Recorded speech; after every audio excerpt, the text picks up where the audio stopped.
Visame pasaulyje yra tik viena didelė Europa. Ir šioje didelėje Europoje nėra vieno mažo geografinio centro. Užtat yra 6 pretendentai į Europos centro pavadinimą. Nusprendėme įsiaiškinti ir surasti tikrąjį Europos centrą. Iš pradžių nuvažiavome į Baltarusiją, Polocką. Po šiuo laiveliu Europos centras.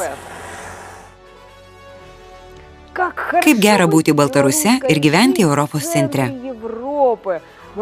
Ėjome tikrą kryžiaus kelią. Drauge su mumis jame dalyvavo 2000 žmonių. Girdėjome 300 balsų chorą. Ir sužinojome, kad Europos geografinis centras yra ne visai Polocko mieste, o 40 km nuo jo, Šo ežero viduryje. Pravažiavome miškus ir pelkes ir suradome Šo ežerą. Išsiaiškinome, kad Baltarusijos mokslininkų manymų Europos centras Baltarusijoje yra kažkur čia, ežere. Dabar važiuojame į Lietuvą, pažiūrėsime į Europos centrą Lietuvoje. Ieškodami Europos geografinio centro nuvažiavome dar 270 km iš Baltarusijos į Lietuvą. Kurgi tas Europos centras Lietuvoje? Čia mano namai, mes išvažiuojam tik laikinai. Čia mano namai,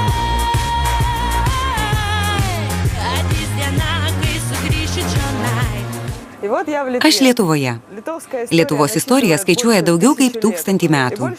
Didžiąją šio laiko dalį Lietuva kovojo už savo nepriklausomybę. Buvo pralieta daug kraujo. Pasistengsiu tai kompensuoti.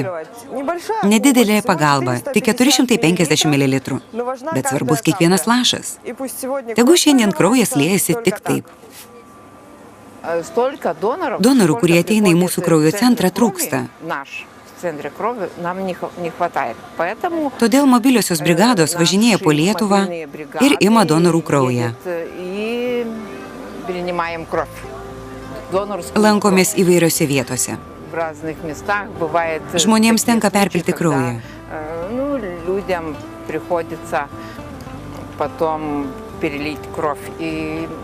Žinome, kad visada jiems galėsime padėti.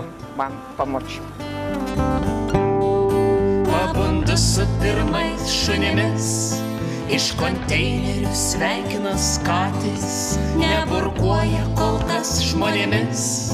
Besiražančios Volungės gatvės, aš oranžinės kiemsargis jūsų, apelsinas prieš patekant saulė, pakylu iš merdinčio rūsio, žadintuvų simfonija.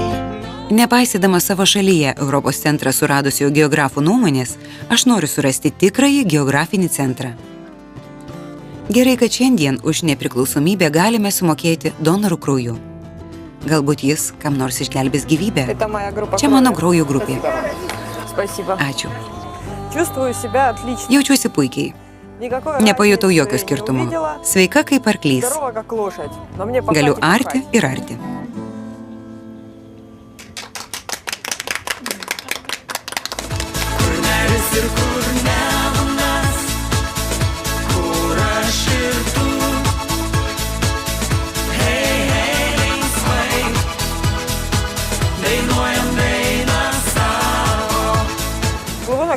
Plaukiu laivu.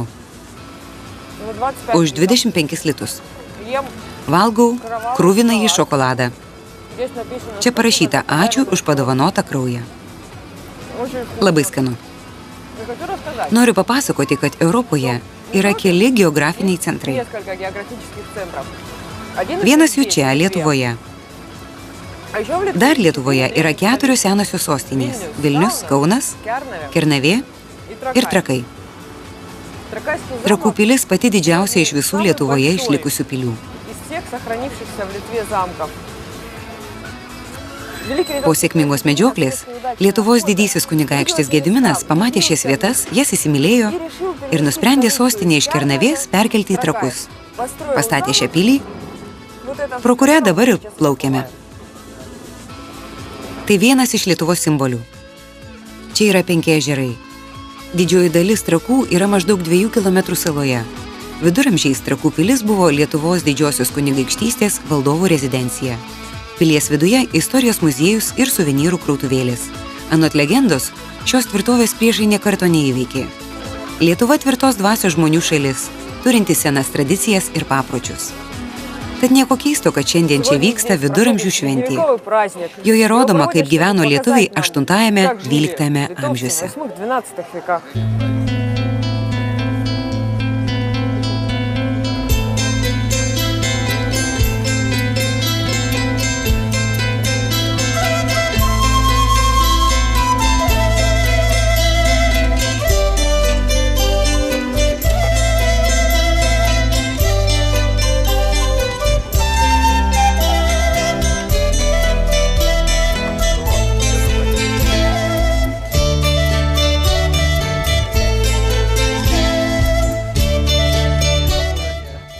Viduramžių šventė tai riterių turnyrai, tradicinės vaišės, viduramžių atrakcionai, pramogos ir mugė, kurioje galima ne tik pažiūrėti į meistrų dirbinius ar nusipirkti kokį nors daiktelį, pagamintą pagal senovinę technologiją, bet ir išbandyti senovės amatus bei sužinoti daiktų istoriją. Šiandien noriu iš beržo išdrožti lietuvių kovinių peilių kopiją. Tie peiliai vadinosi kertpeiliais. Jie buvo nukalti iš geležies, kurią lydydavo iš pelkėje rastos rūdos. Kadangi lietuviai vėlai priėmė krikščionybę, jų tautinė kultūra ir tradicijos ir šiandien turi daug ypatumų nuo pagonybės laikų. Archeologų nuomonė, toks papuošalas Lietuvoje buvo paplitęs nuo 18 amžiaus prieš mūsų erą. Tai daugiau nei 3000 metų. Visada buvo madingas. Senovės kultūra labai įdomi. Meną žmonės lydėjo visur. Rūbai, šokiai, dainos. Viskas meniška. Namai puošti raštais. Tokiomis sąlygomis vaikai negalėjo užaugti nedori. Ir dabar mes kaime taip gyvename. Nuolatinė šventė. Ir dabar šventė. Grįšime namo, gaminsime šios papuošalus, irgi bus šventė.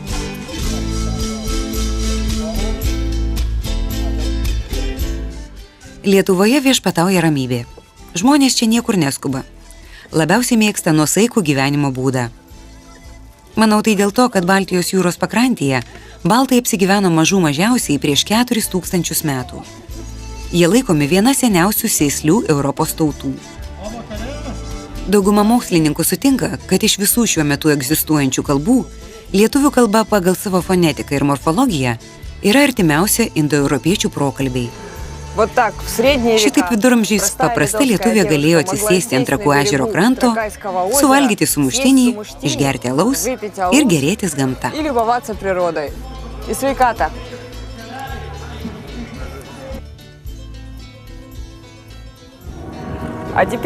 O dabar į Vilnių, dabartinę Lietuvos sostinę. Kažkur ten ir yra dar vienas Europos centras.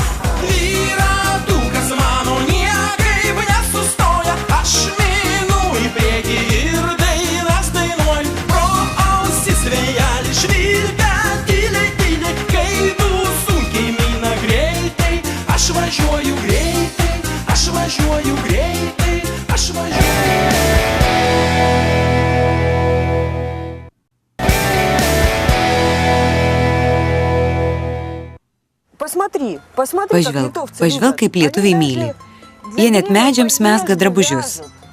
Galima pasakyti, kad jei nebuvote Vilniuje, tai nematėte Lietuvos. Bet Vilnius nėra tipiškas Lietuvos miestas. Šio miesto istorijoje persipynė daugelio tautų žmonių likimai – lietuvių, lenkų, rusų, žydų, baltarusių ir totorių. Kad šiame mieste geriau jaustumėtės, reikia mokėti mažiausiai 3 kalbas – lietuvių, rusų ir lenkų. Pageidautina mokėti ir anglų kalbą. Mažai kas iš Vilniaus gyventojų taisyklingai be akcento šneka nors viena kalba. O gatvėse čia nesutiksi iširdusių praeivių. Atrodo, net seni akmenys mandagiai sako laba diena. Po Vilniaus senamiestį galima klaidžioti be galo ilgai. Dar geriau ir maloniau pasiklysti.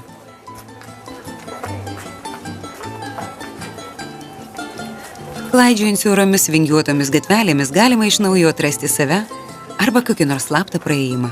Arba štai tokią literatų gatvelę. Šioje literatų gatvelėje menininkai sukūrė sieną skirtą literatams, kad jiems būtų smagiau gyventi. Pavyzdžiui, čia protezas skirtas Lietuvos literatūros kritikams. O pažvelgęs čia, kiekvienas suras ką nors naujo. Per savo istoriją miestas buvo ir garsiojo kunigaikščio Gedimino sostinė ir turėjo garbingą nuo vienos jūros iki kitos nusidriekusios Lietuvos didžiosios kunigaikštystės svarbiausiojo miesto titulą.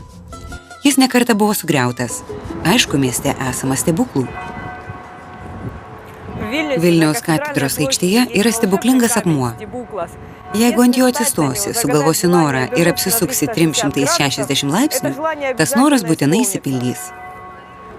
Noriu surasti Europos centrą.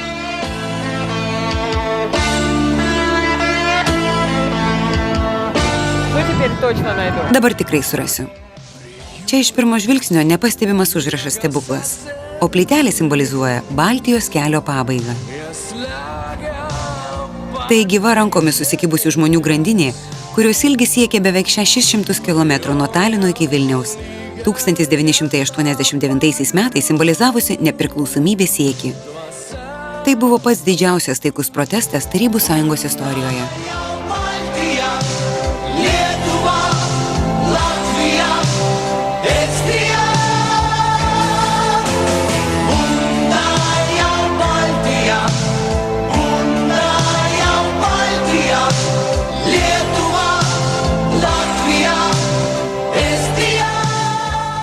Beje, apie nepriklausomybę.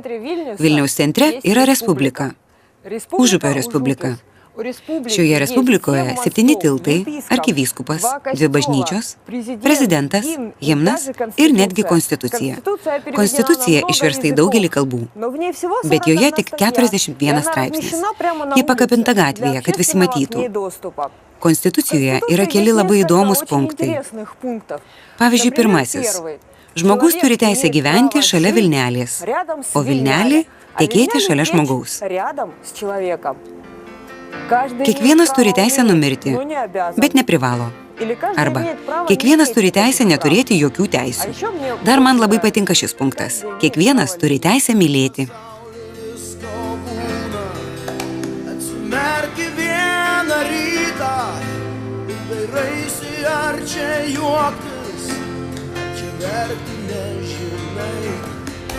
Užupio istorija tai gyventojų meilė savo kvartalų istorija. Žodis užupis tik mums baltarusiams iš pirmo žvilgsnio skamba baisiai. Išvertus tai reiškia vietą užupės. Taigi priešais mane senamiestis, už manęs Užupio Respublika, o juos skiria Vilnelės upė. Trumpai įsivaizduokite, gyvenate pačiame skurdžiausiame miesto rajone, lūšnos ir šiukšlės. Ir tai buvo visada. Ypač nepatogi padėtis. Nuo miesto visiškai atkirstas pusiasalis, iš vienos pusės upė, iš kitos kalvos. Kažkas pasakys, reikia persikelti. O kvartalo žmonės pagalvojo, pasvarstė ir pavertė jį viena svarbiausių turistų lankomų vietų. Ateik čia, žiūrėk, ką parodysiu. Užupyje gyvena undinė. Štai ji. Sako, būtent ji į Užupį vilioja žmonės iš viso pasaulio. Tie, kas neatsispyrė jos kerams, lieka čia gyventi visam laikui. Lietuvai atgavus nepriklausomybę, į Užupį ėmė keltis įvairūs menininkai, dailininkai, poetai ir muzikantai. O kaipgi? Juk Užupis yra pačiame sostinės centre. O prasta rajono reputacija suteikė laisvę nuo visokių prižiūrėtojų ir labai pigų nekilnojamąjį turtą. Taigi pokyčiai buvo neišvengiami.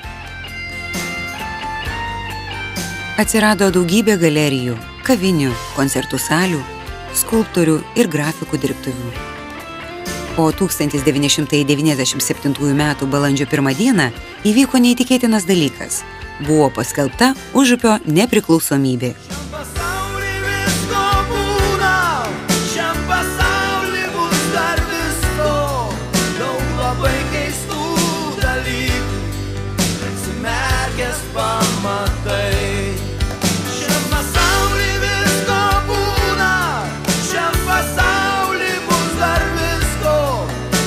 labai keistų dalykų, atsimerkęs pamatai. Štai tokia Užupio Respublika. Čia kiekvienas savo prezidentas. Galerija. Mes dabar nedirbam, nes pildom savo svajones.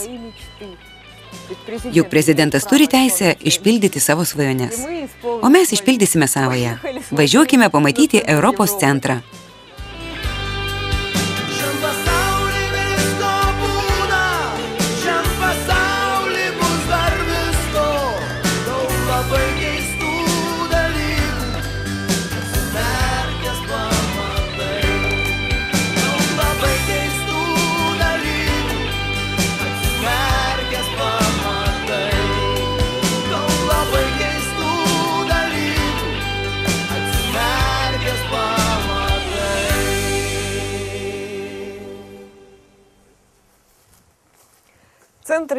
Europos centras Lietuvoje yra Europos parke. Šiame parke daug garsių menininkų kūrinių.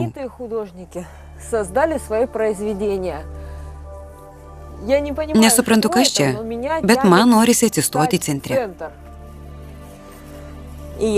Jaučiu, kad ne vien man. Turistai ne tik iš Lietuvos bei Europos, bet ir iš viso pasaulio atvažiuoja į Europos parką. O prieš 20 metų čia buvo pelkėtas miškas. Šį parką sumaniusiems žmonėms teko nemažai paplušėti. Europos parkas įkurtas 1991-aisiais. Europos centras čia paženklintas meno kūriniais. Čia didžiausias skulptūrų muziejus po atviru dangumi. Negalėjau įsivaizduoti, kad kelias į Europos centrą Lietuvoje gali vesti per tikrų televizorių labirintą.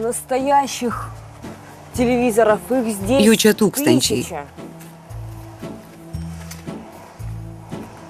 Statant šį labirintą, tūkstančiai lietuvių dovanojo savo televizorius. Labirintas iš televizorių įrašytas į Gineso rekordų knygą. Daug Europos šalių tvirtina, kad Europos centras yra būtent jų teritorijoje, bet Gineso rekordų knygoje įregistruotas Europos centras, esantis už 26 km nuo Vilniaus.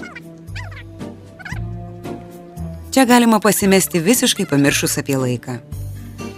Parke viskas vyksta intuityviai. Jokių nuorodų. Tik takelių užuominos. Bet kažkaip ėmė orientuotis erdvėje. Būnant prie vienos skulptūros, galima numanyti, kur eiti toliau. Erdvėje yra kažkokių prorėžių, gamtos orientyrų, padedančių suprasti, kur esi.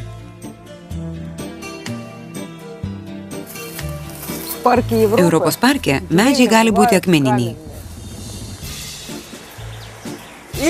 Arba akmenys auga ant medžių.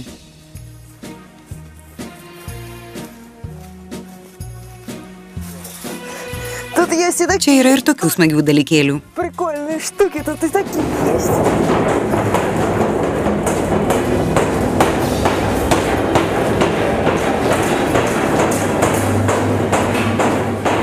Это комната Čia šviesos kambarys. Parkas gali pasirodyti laukinis ir apleistas, bet būtent tai ir sustiprina suvokimą, suintriguoja. Tai žaidimo elementas. Tarytum skulptūros atgyja ir sako, nori mane pamatyti? Surask. Вот он, Štai центр jis, Европы. Europos centras. Вот он. Štai jis, Центр Europos Европы centras Литве. Lietuvoje.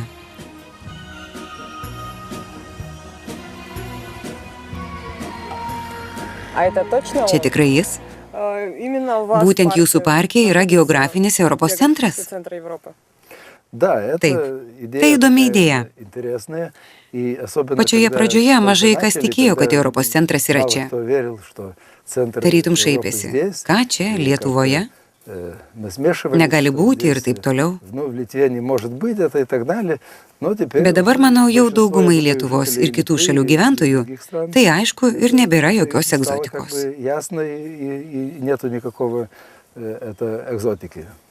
Ar lietuvių mokslininkai apskaičiavo, kad Europos centras yra čia? Čia ir prasideda objektyvumas. Jei būtų apskaičiavę lietuviai, tai galėtume tikėti arba netikėti. Bet tai apskaičiavo Prancūzijos nacionalinis geografijos institutas. 1789 metais įvyko didžioji Prancūzijos revoliucija. Už laisvę, lygybę ir brolybę. Po 100 metų revoliucijai atminti Prancūzija surengė pasaulinę parodą ir pastatė Eifelio bokštą. Tai buvo Prancūzijos atgimimo simbolis. O 1989 metais Prancūzijos nacionalinis geografijos institutas Eifelio bokšto 100-mečio jubiliejaus proga nusprendė jam padovanoti Europos geografinio centro vardą. Labiausiai ir daugiausiai fotografuojama pasaulio įžymybė dar ir Europos centras. Bet Europos centrą reikia išmatuoti ir geografai ėmėsi darbo. Iš pradžių nustatė Europos ribas. Rytinė riba ėjo per Uralo kalnagūbrį, kuris driekėsi beveik per visą žemyną. Ir iš vakarinių šlaitų upės ėmė tekėti į Europą, o iš rytinių į Aziją. Paskui vingiuota, savo vagą dažnai keičiančią Uralo upę, kuri įteka į Kaspijos jūrą. Per Kaspijos jūrą iki Apšerono pusiasalio ir per Kaukazo kalnus. Aukščiausia Kaukazo kalnų viršūkalnė Elbrusas, kurios aukštis 5642 metrai virš jūros lygio, liko Europoje ir tapo jos aukščiausių taškų. Toliau Juodąją jūrą per Bosforo ir Dardanelų sąsiaurius, Viduržemio jūrą ir per Gibraltarą. Europą skyrė nuo Azijos ir viso kito ir ėmė svarstyti. Pakabino, aišku, ant bokšto. Persvėrė rytinė dalis, bet prancūzų mokslininkai nenusiminė. Jie pridėjo viską, ką galėjo pridėti iš vakarų, Islandiją, Kanarų salas, Špicbergeną, Angliją ir Airiją, netgi Azorų salas. Vėl pasvarstė. Ir nedaug kas pasikeitė. O tuo metu per televizijos naujienas diktorė pasakojo apie Baltijos kelią ir Lietuvą, apie tūkstančius už rankų susikibusių, už savo laisvę kovojančių žmonių. Geografai nusprendė, kad būtų garbinga Europos centrą padovanoti tautai, kovojančiai už savo nepriklausomybę. Jie numatė Europos centrą Lietuvoje ir vėl ėmė svarstyti. Ir stebuklas. Pavyko. Europos centras atsidūrė netoli Vilniaus. Taigi čia tikrasis Europos centras? Taip, žinoma. Piramidės šonai tai 4 šalys, kurios susijungia viename taške. Galite paliesti ir pajusite, kad esate Europos centre. Dabar turime sertifikatą, kad aplankėme Europos parką ir Europos centro muziejų. Europos parkas įstabaus grožio, emocijų persmelkta vieta. Čia dera nesuderinami dalykai, ideali sielos ramybė ir intelekto protrūkis, griežta geometrija ir gamtos trapumas. Štai taip. Aišku, gera čia harmonijoje su gamta, bet mums laikas važiuoti į Lenkiją, į Europos geografinį centrą Lenkijoje. Anot Lenkų, jis irgi yra tas tikrasis.